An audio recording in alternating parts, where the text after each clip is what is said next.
are now talking to you about one of his recent projects. So could you please join with me in welcoming John Weir.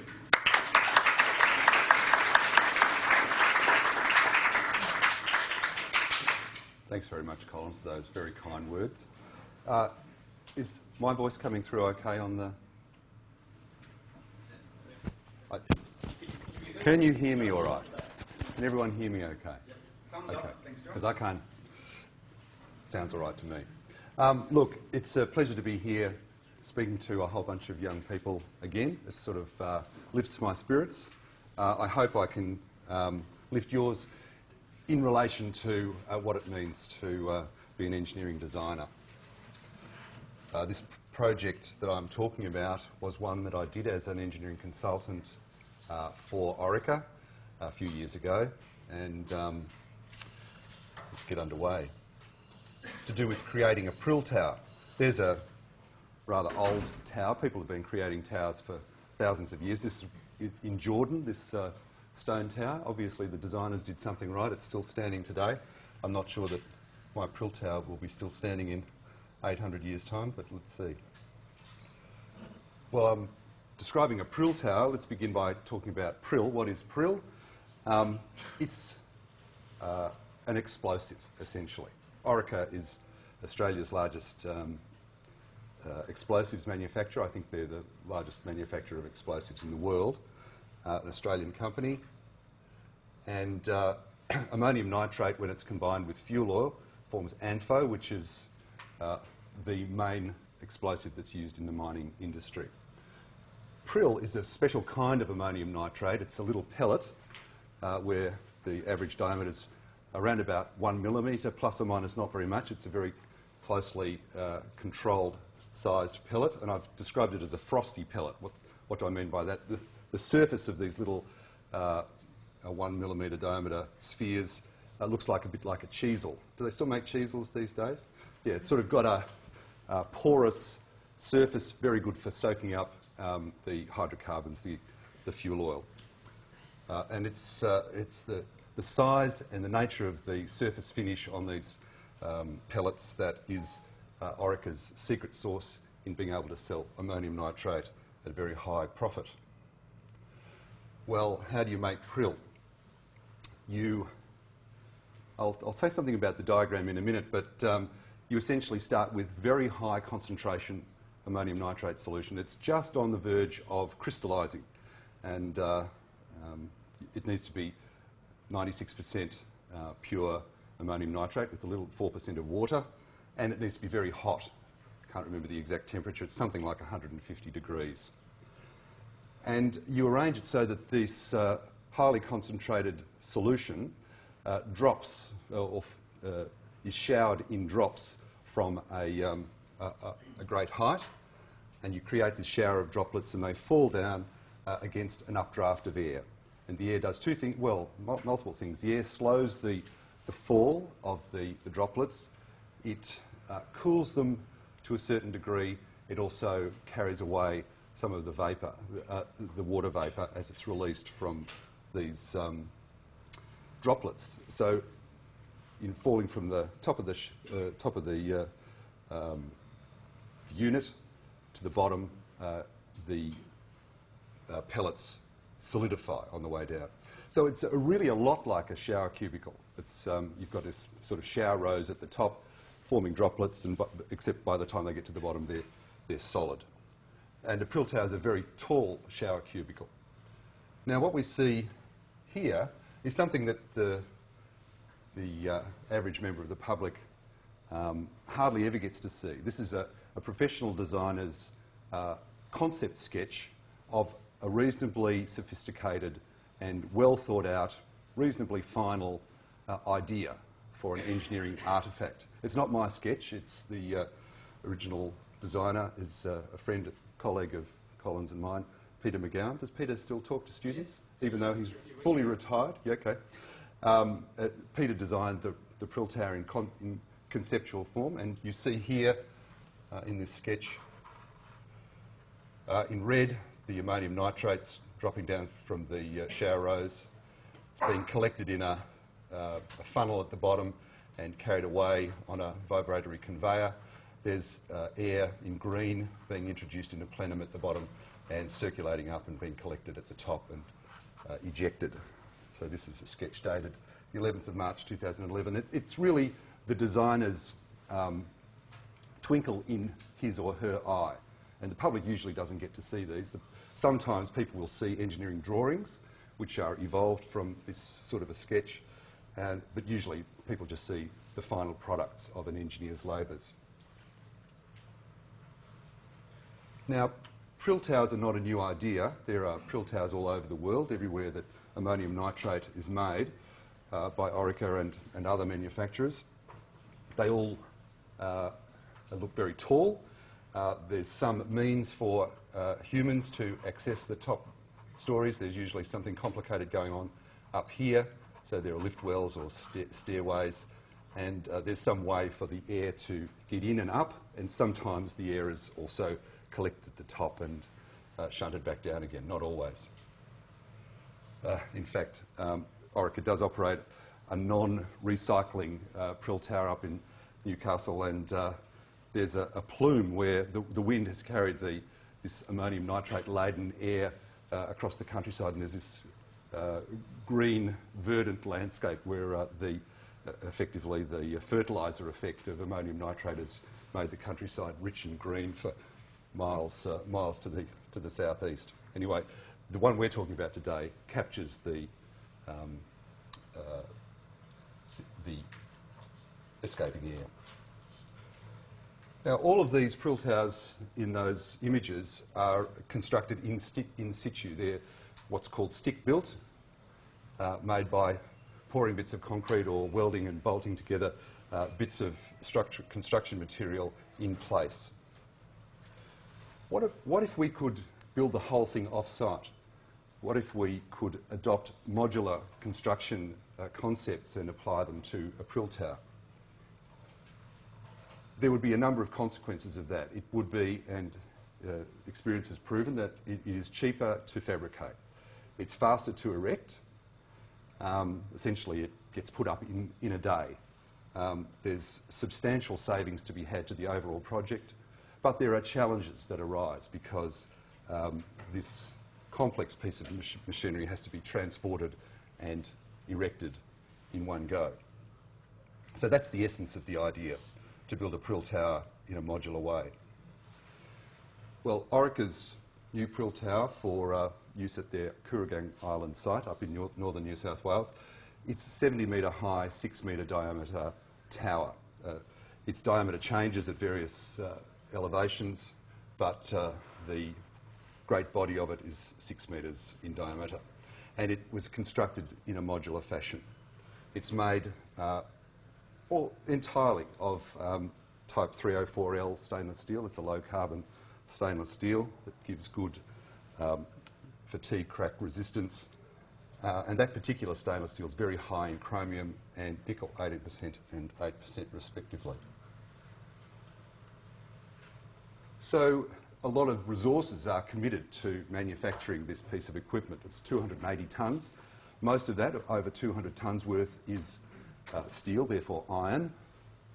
But it also contains, if you do the sums, around about 50 tonnes of pure chromium. Imagine a huge block of pure chromium, 50 tonnes in weight, and 20 tonnes of pure nickel as well. And those two elements, particularly the nickel, means that the raw material costs for the prill tower are enormous. They're sort of almost semi-precious metals. So the cost for the vessel itself is a bit over $3 million, most of which is materials costs. And the whole thing was projected to cost a bit over $5 million delivered. And it comes delivered fully fitted with piping and control equipment, electrical wiring and what have you in the control room. And that image you see there is obviously from the 3D model of the plant. Now, this particular prill tower, it's determined by the designers based on pressure vessel type calculations that the wall thickness of this tower needed to be 10 millimetres. 10 millimetres was the wall thickness decided upon. If you work that through on a diameter of 6 metres, you'll see that the diameter on thickness ratio is about 600. Now, what's a pressure vessel look or feel like, or how does it behave with a wall thickness ratio of 1 in 600? Well, a Coke can, if you get out your micrometer and measure the thickness and work out the D on T ratio, it's got a thickness ratio of about 300. And you know how sort of thin and crinkly and easily deformed a Coke can is. The prill tower that we constructed is twice as thin walled as a Coke can, so if you can imagine that. But obviously it's not only twice as thin, it's many times taller. The height on diameter ratio for our prill tower is nearly 12. For a Coke can, it's about 1.8. So we've got something that I want you to sort of think of that noise, right? That's if you could have a giant abusing our prill tower, it would be it's a very delicate structure. And that's the sort of mental image that I held in my mind to terrify me as we were designing this thing. And I like to think about the prill tower as a very delicate 280-tonne monster. We could make it stronger, obviously, by making the wall thickness bigger, but you know, you start doing that and you immediately run into problems of economic impossibility. So this 280-tonne delicate monster had to be treated and handled very carefully during the construction phase, and in particular when it was being transported to site and was actually manufactured in Indonesia, not far from Singapore, put on a ship, brought to Australia, and that transport operation needed to be considered in very great detail. We don't have time to dwell on this diagram very much, but it's quite detailed, and it's one of a large number of drawings that we put together almost like a storyboard or a cartoon book of the stages in the life of this prill tower. And you'll see that it's being rolled on things like roller blades or bogies, multi-axle bogies. There's one at this end and there's one at this end. It's being rolled onto the vessel. You'll see a picture of those towards the end of the talk. To distribute the load to the ground. It's put on the ship. There's various other operations, but eventually it gets stored in a warehouse in New South Wales near site until it's ready to be constructed. And then on the day of construction, this 280-tonne delicate monster gets lifted by 2 cranes and carried along very carefully and slowly, lifted off these bogies, and you can see that the tail end of the crane is also being secured by some ground level winches. They're connected to a device called a lifting lug at the hi Alan, at the bottom end of the vessel, and I'll talk a lot about the lifting lug in a bit towards the end of the presentation. It's being lifted and carried and rotated by a very carefully coordinated set of lifts, highly trained crane operators, and rotated into an almost vertical position. And then even the set-down operation, when it's finally put on the ground, is complex because it needs to be set down once on one of these base pads, which you probably can't see very clearly, but there are in fact 2 temporary base pads. You can see them up there.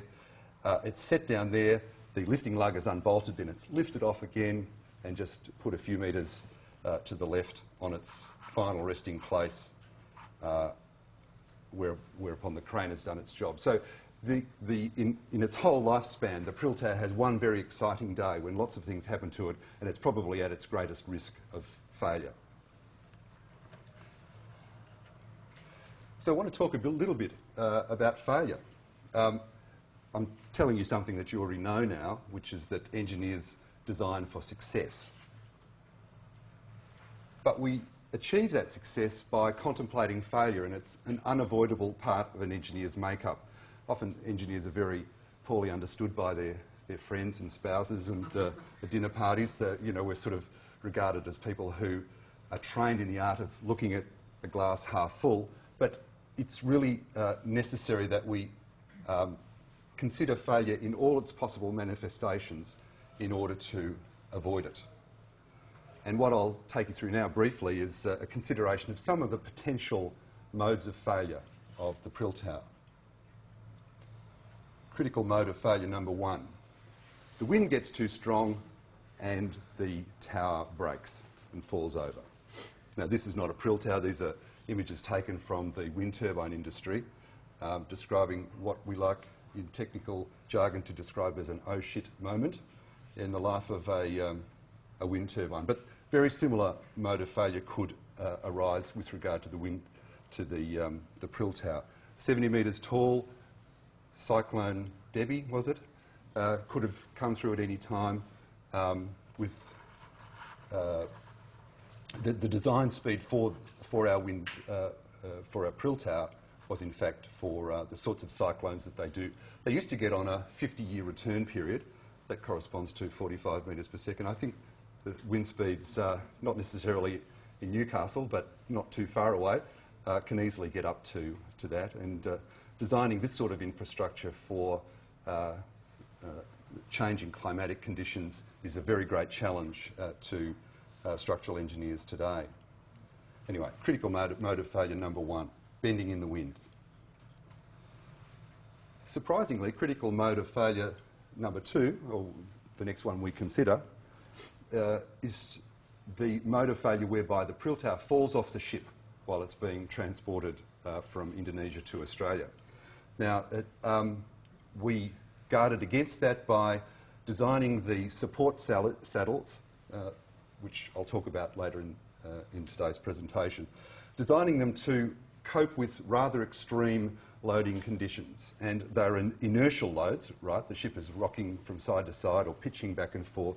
So it's imposing torsional axial loads and pitching loads equivalent to getting the prill tower on its base and rotating that base by 63 degrees around the horizontal axis. So just doing that statically, that's the kind of load that the prill tower and its supports would need to be designed to resist, and also, or a different direction of load effectively from the pitching operation is where is equivalent to the prill tower being stood up on its supports to a 60-degree angle. Now, the ship is never going to pitch to 60 or 63 degrees, but they are the static loads equivalent to the inertial loads that correspond to these extreme sea conditions that may arise if the transport company is unlucky. Critical mode of failure number 3. This is possibly the most mathematical. This is the mode of failure involving local shell buckling due to external pressure. Now, Colin tells me you've been recently talking about thin-walled pressure vessels, and you've certainly been talking about design to resist internal pressure, but this is designed to resist external pressure, or internal vacuum, if you like.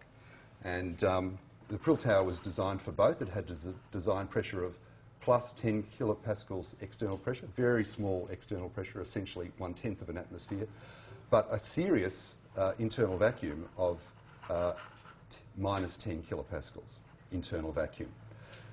And this is the sort of thing that happens to thin-walled pressure vessels when the internal suction, the internal vacuum is too extreme for the wall thickness to resist. You get this rather beautiful multi-lobed distortion of the in a wave pattern around the perimeter of the vessel. These are not prill towers; these are just ordinary tanks. But this is a mode of failure that the prill tower was definitely designed to resist. And we'll look at the mathematics of that, sort of, in a minute. 2 more modes of failure. Number 4 is, they're both quite similar. this occurs during the construction lift when the prill tower is essentially lying down and it's being carried by a crane at the one end and another crane at the other end. So in essence, it's a long beam with a uniformly distributed load of its own weight, and it's being supported at the ends. And as you all know, I'm sure, you can calculate the maximum bending moment, which occurs at the centre of the beam. And so it's really just like a beam in bending, and it has to be designed to not break. It would actually buckle in the middle under excessive compressive loads on the compressive side of the beam. Which side of the beam's under compression? Which side of the prill tower? Anyone? The top side, that's right. And that buckling would occur a bit like the buckling under external pressure that we looked at in the previous slide. Well, the final mode of failure, number 5, is a lot like that, but it occurs not during construction but during transportation, where the prill tower is being supported on its saddles here and here, and a very similar problem, except we've got a beam with overhanging ends, and no doubt you've seen bending moment diagrams that look a bit like that, and that's exactly the kind of analysis that we would carry out to ensure that the maximum bending moment doesn't give rise to excessive buckling stresses. So 5 modes of failure, each of which has an associated mathematical model and can lend itself to calculations. What's the designer trying to do? With all of this background and all of this fear and nightmares about modes of failure, the designer, i.e. me, is trying to keep the prill tower as light as possible, avoid all those modes of failure, and a very great help during this process is the Australian standard for pressure vessel design, AS 1210, which assists us in doing the calculations to resist all of those modes of failure.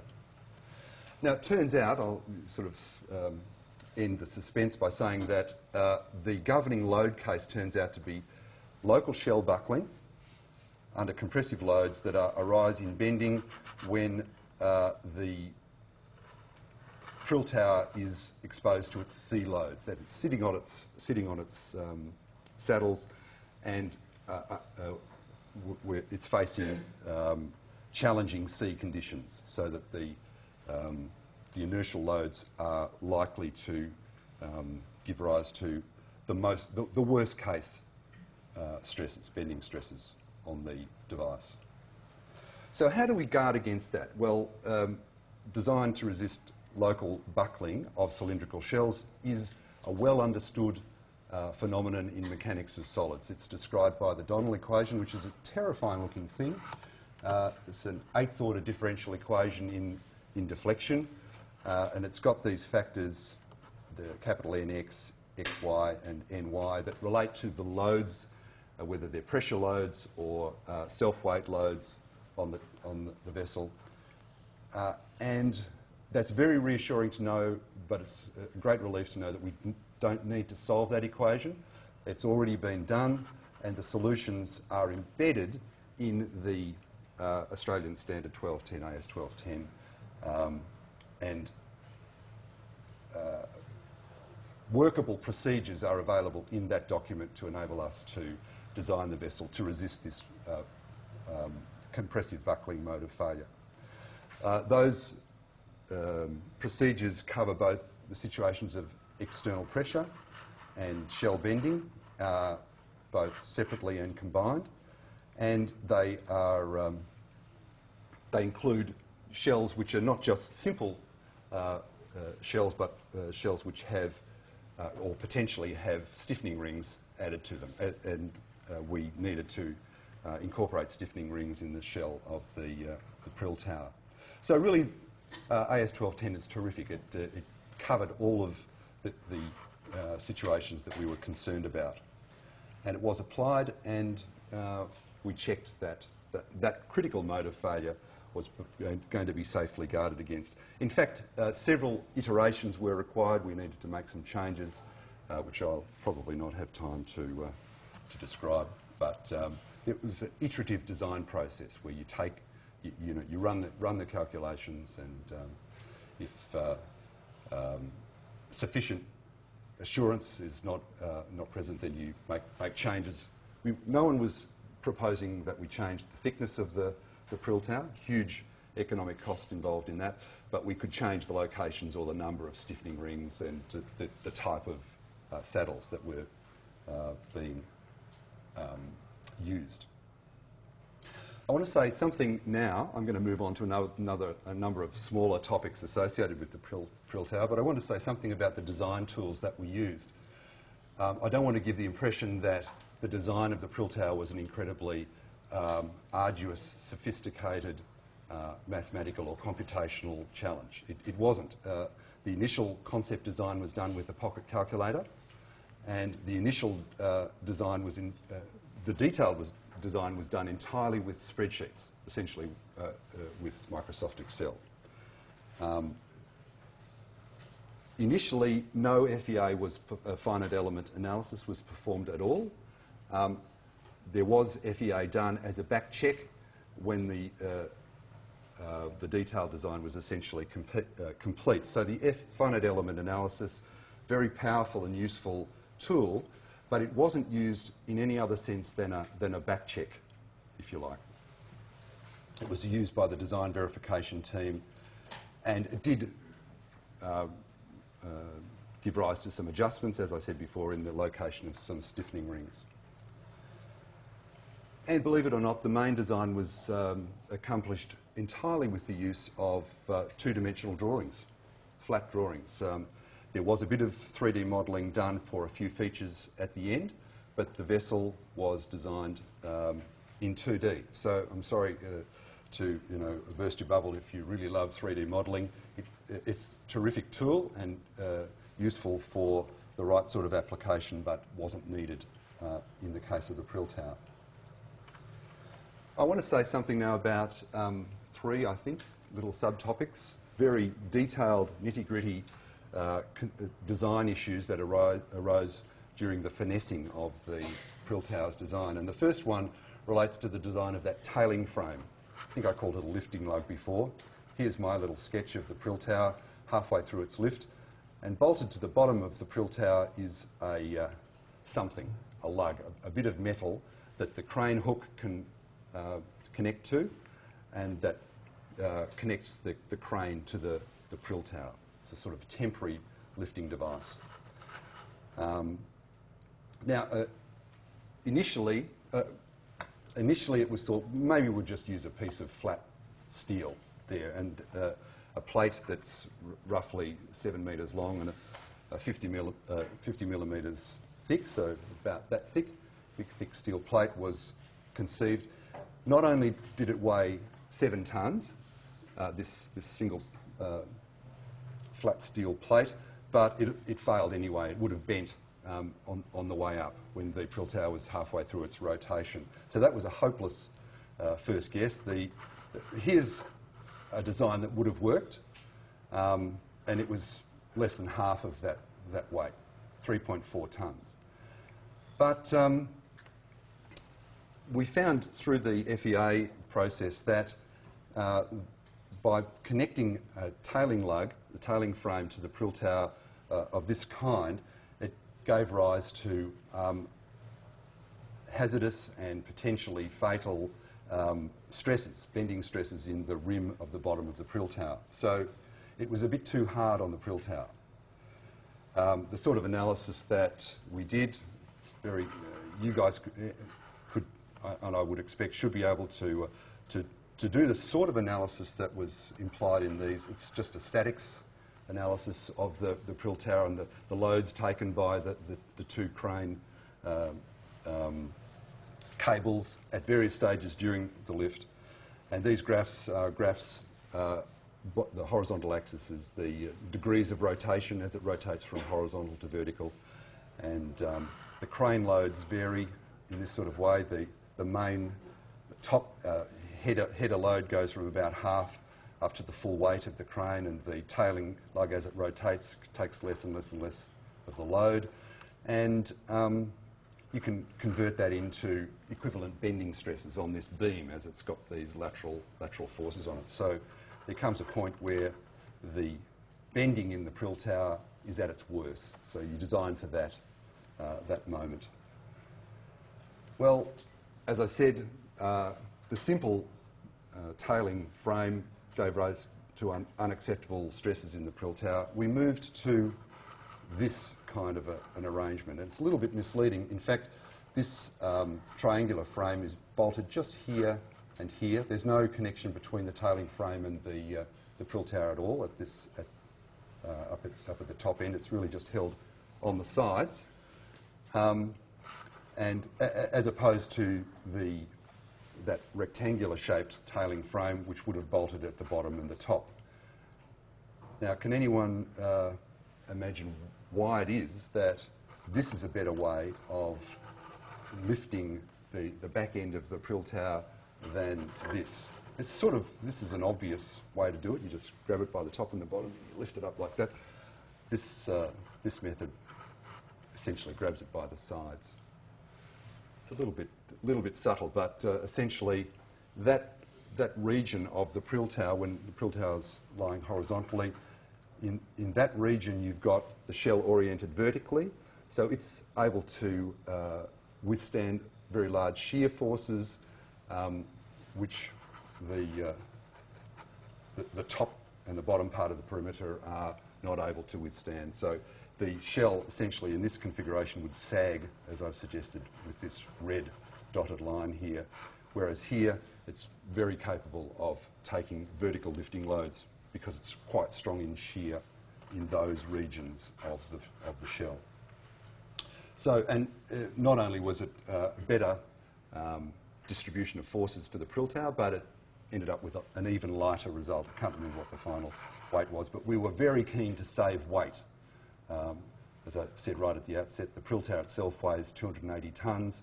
If you keep adding on dozens of tonnes of extra load for the lifting lugs, you're just making the job harder and harder for the cranes. And these cranes are phenomenally expensive to hire. Okay, second subtopic is that of the transport saddles.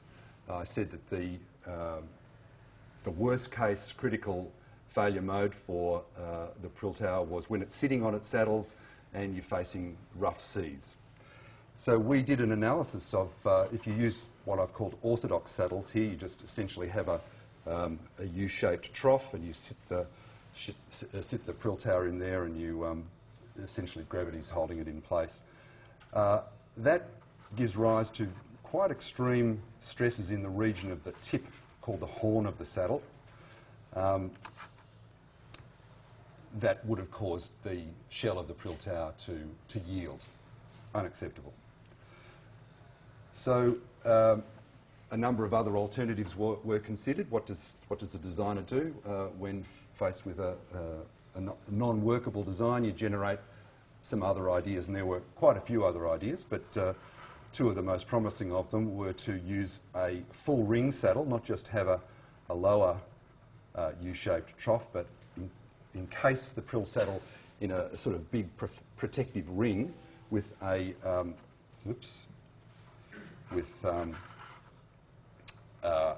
strong beam restraining its entire perimeter, or supporting it with frames shown schematically here, but supporting it at a number of locations. They both would have been feasible.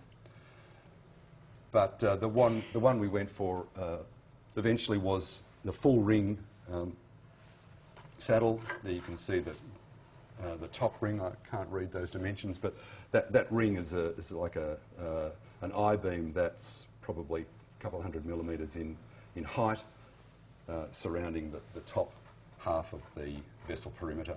There are, shown in the side view, there are props to support the prill tower against pitching motions if in high seas. So, you know, the transport loads needed to be considered extensively and in great detail.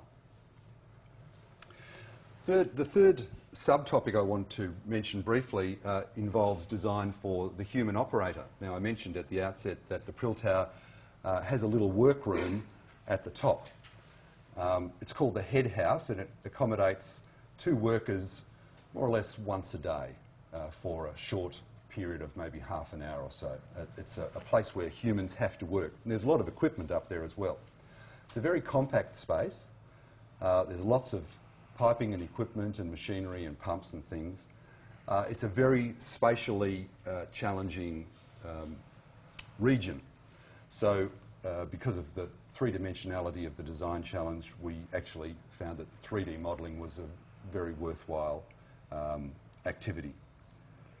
So let's have a look at the head house, focusing in on it. You can see it's a cylindrical workroom.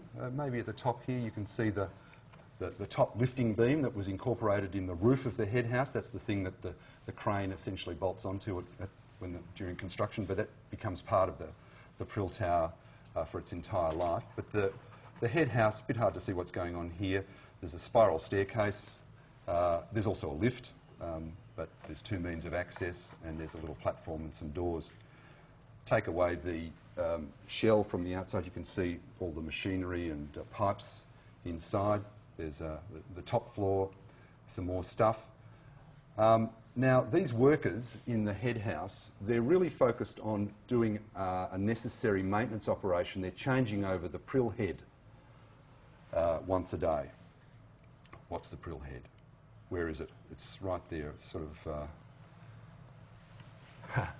doesn't help much. It's that little purple thing in there. That's the prill head. Now, I referred to the prill tower before as being like a shower recess. The prill head is like the shower rose. It's the thing with lots of holes in it. It's incredibly high-tech. It's got ultrasonic vibrators on it, and it's mounted with actuators and quick mounting couplings. But essentially, it's a conical shower rose with lots of holes in it. Now, there are 2 prill heads. This green area you see here is really, just ignore that. That's a swept volume that is part of the modelling of this 3D operation. The operators need to change the heads once a day. There is a single prill head. It on the central axis of the tower, it gets clogged with ammonium nitrate that it comes out of solution gradually over time and can clog up the holes. Now, the changeover operation is on what we call the critical path. You've got this giant ammonium nitrate factory churning out ammonium nitrate at a certain rate. You don't switch that off when you change the prill head. You just sort of throw a valve, and the ammonium nitrate is mounting up and up and up in a tank while you're quickly trying to change the prill head over. The ammonium nitrate operation is a continuous manufacturing process. So you really need to get it done quickly, and if you have to shut the plant down, it's a bit of a manufacturing disaster. Now, the human factors were the essence of the challenge in this part of the design. The changeover is manual, and they've tried automated and semi-automated changeover, but for various reasons it hasn't been successful. It's necessary for humans to get in there and do the job. The changeover needs to be safe, so you're dealing with something that's very hot, 150 degrees. The one that's coming off is very hot. It's heavy. 2 people have to handle it. You can't compromise the space because there's not a lot of space to spare in the head house. So whatever design approach we propose needs to lend itself to a rapid changeover. And the whole process needed to be worked through with the unions and the operators. You know, it was very much a human design, a human operator exercise. Well, we came up with a simple mechanical solution, developed a prototype design, showed it to the operators, sat them down in the room, said, look, this is what we're thinking. Do you think it'll be good? They actually quite liked it, so we got them on side. That was a very necessary part of the human relations exercise. And to describe it in words, you would call it a pair of swing davits. The spare prill head can be set up while this one's online, and set up this one. There's a very short offline time. There's no direct lifting, and the operators were quite happy with all of that. Now let's see if this works. Yeah, there we go. You just sort of, I like that. You just keep doing that. Okay. Well, that's really concludes the micro projects that I wanted to describe that were all part of this overall project of producing a prill tower for Orica. It was a lovely design problem. It was a very rich design problem that involved mathematical modelling, some computational analysis, a lot of detailed thinking. Began with, as I described it before, the designer's twinkling in his eye of the conceptual sketch, and led right through to very detailed issues of cost and project management. The designer needed to consider lots of things. Process requirements like air flows and fluid flows, structural integrity issues to do with the strength of the steel in the prill tower to cope with its various loads, issues of human factors for the operators who had to work inside this environment, the ability to be manufactured and to be transported to site. So lots of ancillary issues. The initial concept of a modular prill tower, first time it had been done in the world, where you build it off-site and you bring it in and stand it up in one day.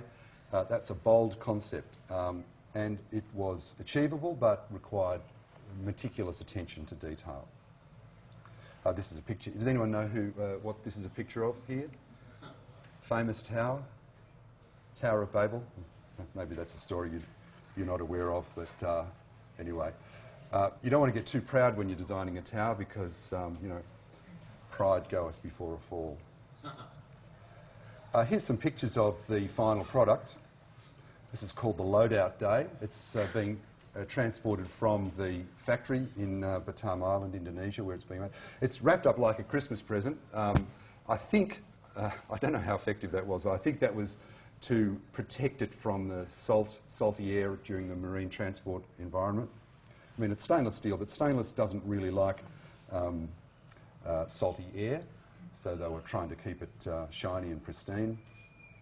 You can see the spiral staircase and the plenums. We're looking at the bottom end of the prill tower. See the lifting lug there in yellow.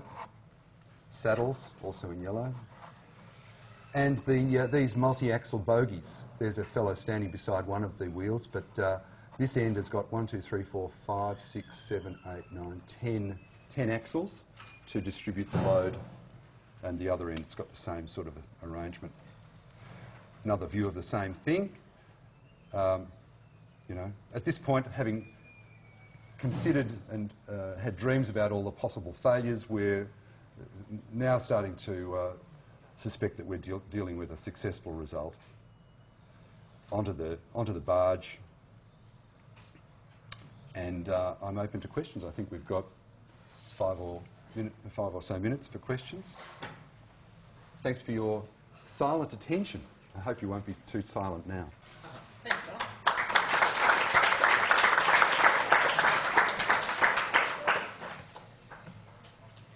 Yes? What was the time frame of the project? I was working with them full-time for 14 months.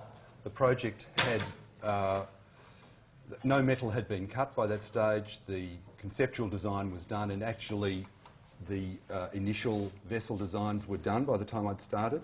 They'd probably been doing active design for 6 months before that, and I bowed out before the actual on-site stage of the project.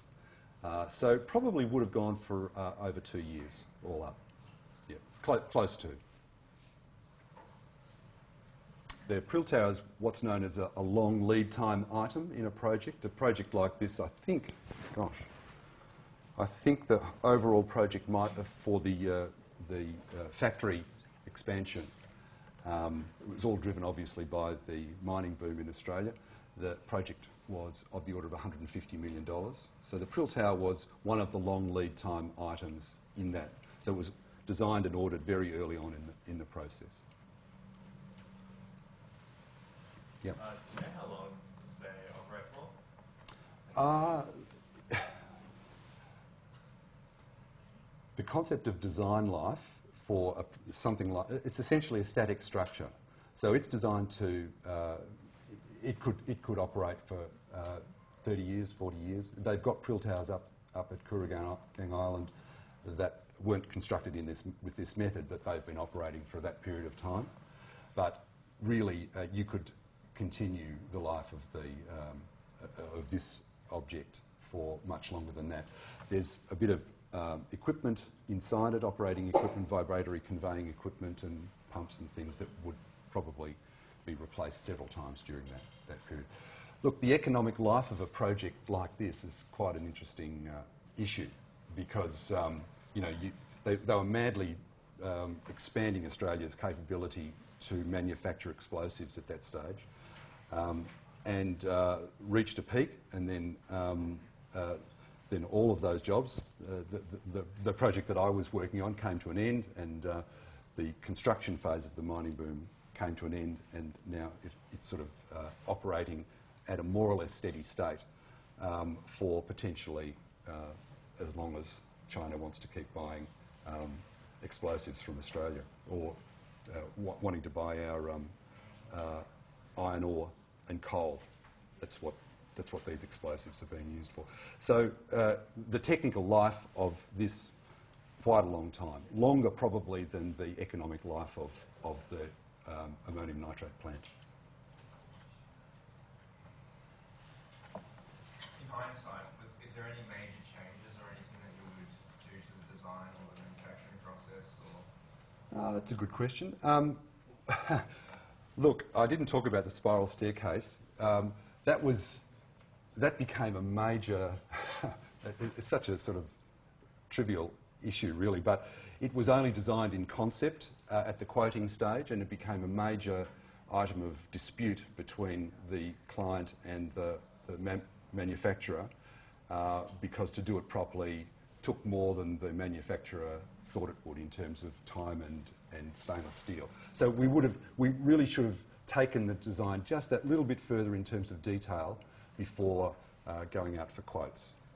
But in terms of the basic idea of having a modular prill tower, Orica were very happy with that and would probably do it again that way. And the transport and construction challenges, I think we addressed in quite a sort of convincing way. So it's a bit of a step change in the way prill towers would be made into the future, I think. And is this just a one-off thing, or would they order more?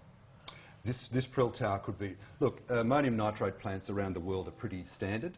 At one stage there was some thought of not using this in Newcastle, but using it in Russia somewhere. So maybe, Vladimir Putin had his spies talking to the people at Orica, and they were sort of doing deals about it. But you could use a prill tower like this. It's not a one-off, no.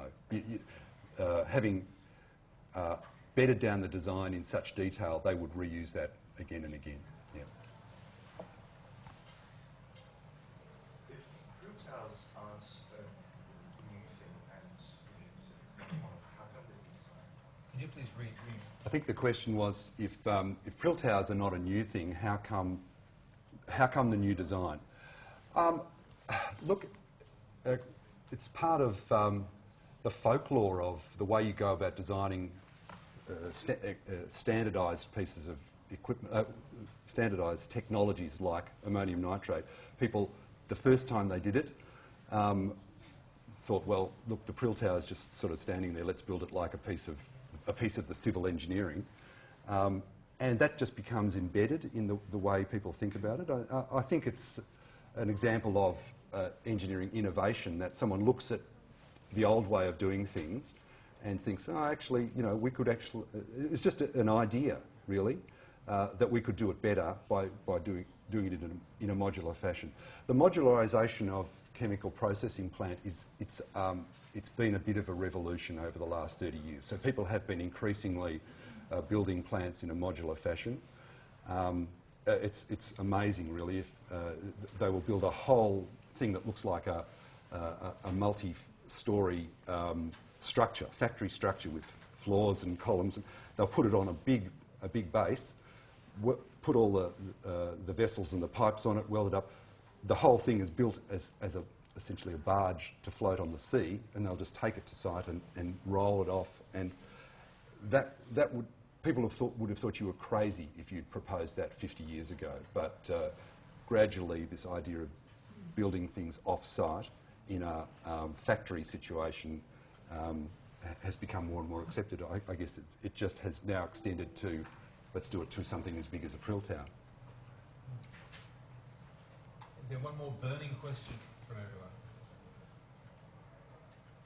Well, then I'll ask you all a question. Did you happen to notice on John's sketch the point of concurrency he had with the forces during the lifting phase? If you just pop back to that slide, John. The students have all got a question or two or three. Have they? Oh, gee, that sounds like a hint column. Did everyone notice that? Oh, you just pointed out to them. Anyone like to have a stab at where the point of concurrency is on that diagram? Right there, right there. And it has to pass through the G as the centre of gravity of the Prill Tower. But notice that that's the weight force acts through the centre of gravity. The cable force at the top end. Oh, sorry, point of concurrency. I'm misleading them. So scrub what I said. There's the centre of gravity. There's the top cable force. The bottom cable force is down there. So the point of concurrency where those three forces meet is C. That's the concurrent point. Thank you, John. Gee, I'm getting rusty. See, everyone? I'm not just telling you stuff that has no Now, basis in reality. why is that important? Because the Prill Tower in this situation is a three-force member. It's an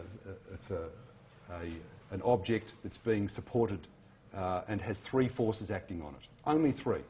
The top cable, the bottom cable, and its weight. Those are the three forces that have to be in equilibrium. So those forces must be coincident at a point. Fantastic. Great? That's the party line? Yep, well done. Thank you very much. Okay. Thanks, everyone, for coming today. Could you thank John again for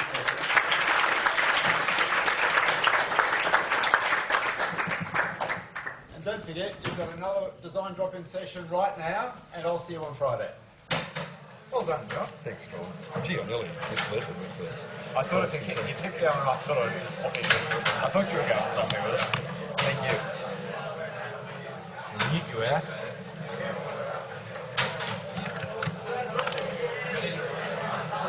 We can just rip that out though.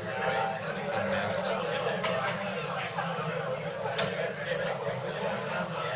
Alan, g'day. Hi, John. Great to see you. Thanks for coming. I thought Common sense, you may have been escaping to a meeting with the dean. No, I should have gone to that, but I went to a lunch instead. I went to my normal lunch instead. That was some of the old guys that I would... Not from back then. Sorry, you would remember one. So did Amy there. Oh. There's also Norman that's then increased from Kenny. Yep.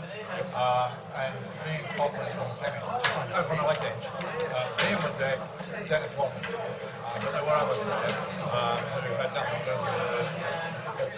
Sophie May used to go. Oh, she was there today. Oh, was she? Yeah. She's still doing stuff. So she's now in our home for the But she still gets out. well, there's somebody from the group that will bring her when they can. I was going to say she broke out. Well, apparently, I mean, it is a bit of a worry because apparently you can just walk out and walk in. We have to leave that Josie to give his presentation, so we'll get Thanks, man. Yeah, we're fine. Thank you, John. Thank you.